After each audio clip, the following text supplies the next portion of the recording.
Good morning, everyone. Happy Tuesday morning to you. Welcome back to Morning Musings. My name is Don K. Preston. I am the president of Preterist Research Institute of Ardmore, Oklahoma. We're looking at Matthew chapter 24 and verse 31. Now, Jesus quotes from Isaiah 27:13 in this text. All right?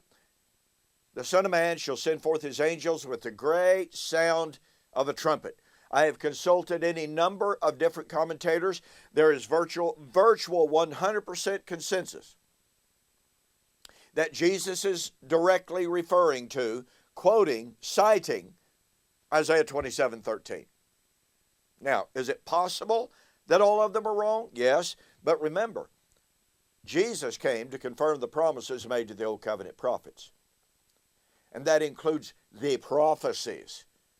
So, it would be kind of strange if Jesus was talking about, number one, the destruction of Jerusalem, which is foretold in Isaiah 27, and if Jesus foretold the salvation of the remnant, which is foretold in Isaiah 27:13, and he foretold the salvation of the remnant at the time of the sounding of the great trumpet, which is foretold in Isaiah chapter 27 and verse 13.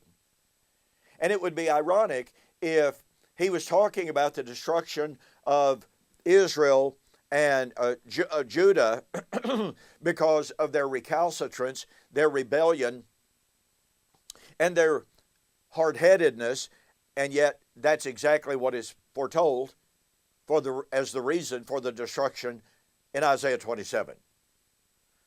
So it would be just strange indeed if Jesus wasn't drawing on Isaiah 27. Now, is it the only prophecy he's drawing on in Matthew 24? Certainly not. I'm not saying that. I'm just simply pointing out that scholarship agrees that he was quoting from Isaiah 27:13. I'm simply pointing out that everything that he predicted in Matthew chapter 24 and following, 29 and following, is taken from Isaiah 27. Now, let me reiterate something that's absolutely critical here. Isaiah 27 foretold the time of both the salvation and the judgment of Israel. You see, it's critical that we understand that salvation and judgment go hand in hand. They're Siamese twins in Scripture. Thomas Hayes once made the statement that the weakness of preterism is that all that preterism talks about is the judgment of Israel at the coming of the Lord. But he said the problem with that is that the Bible talks about the salvation of Israel at the coming of the Lord. And as I've responded to that on numerous occasions, and as I respond to that in my book, Elijah Has Come, A Solution to Romans 11:25-27, I point out in passage after passage after passage that salvation and judgment are, to reiterate, they are Siamese twins that are united and cannot be separated from one another. Salvation would happen at the time of judgment. Judgment would happen at the time of salvation. That is just a biblical, undeniable fact. Now watch this once again. The Lord, or Isaiah, poses the question, has he, that is Yahweh, struck Israel as he struck those who struck him? And the answer to that is yes, in part.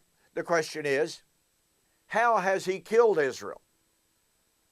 How has he killed Israel in measure? That is, in part. The answer to that was by sending her into captivity. That's how he killed her. Okay?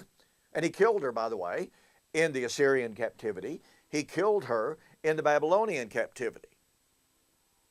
Okay. Now, watch this. The Lord promised and said, by this, the iniquity of Jacob will be covered. This is the fruit of the taking away of his sin, when he makes the stones of the altar like chalk stones that are beaten to dust. Wooden images and incense altars shall not stand. The fortified city shall be desolate, the habitation forsaken and left like a wilderness. Now, I want you to notice, and for time I'm skipping down here, verse 11, when its boughs are withered, they will be broken off. The women come and set them on fire. For, here's the cause. Here's the reason for this coming, for this judgment that was coming. Here's the reason for the destruction of the temple and the altar. For It is a people of no understanding. Therefore, the one who made them will not have mercy on them. The one who formed them will show them no favor. Well, here's the deal, folks. This is a direct citation and echo of Deuteronomy 32 and 28. All right? Here's what you just got to catch this, right? As I'm prone to say, you have to catch the power of this. Deuteronomy 32 is called the Song of Moses. The Song of Moses tells us twice, verses 19 and following, verses 29 and following, that it is concerned with Israel's last days. It's not about the end of time. It is not about the end of the endless Christian age. It is about Israel's last days. So here we have Isaiah 27 predicting the destruction of Jerusalem and the people in Israel's last days. And remember, Jesus quotes from this prophecy in Matthew 24, verse 31, which means that Matthew 24, 31 is about the coming of the Lord at the climax of Israel's last days. Once again, it's not about the end of time. It's not about the end of the endless Christian age. It is about Israel's last days. Now that helps us set the stage here. The reason for this destruction. This is a people of no understanding. By the way, that concept of Israel being a people of no understanding is echoed in the motif of Israel's blindness that Paul echoes over and over again in Romans 10 and 11. That Israel's blindness, and by the way, Jesus echoes this in Matthew 13. Paul echoes it again in Acts chapter 28.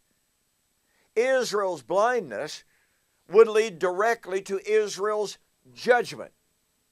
Israel's blindness, i.e. her failure and refusal to understand, would lead, just like Isaiah 27 emphatically says, to her destruction.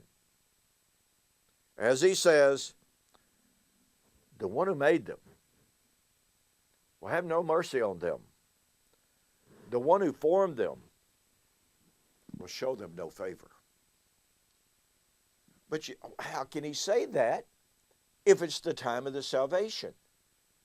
It's because the body, corporately, would perish. perish. The remnant would be saved.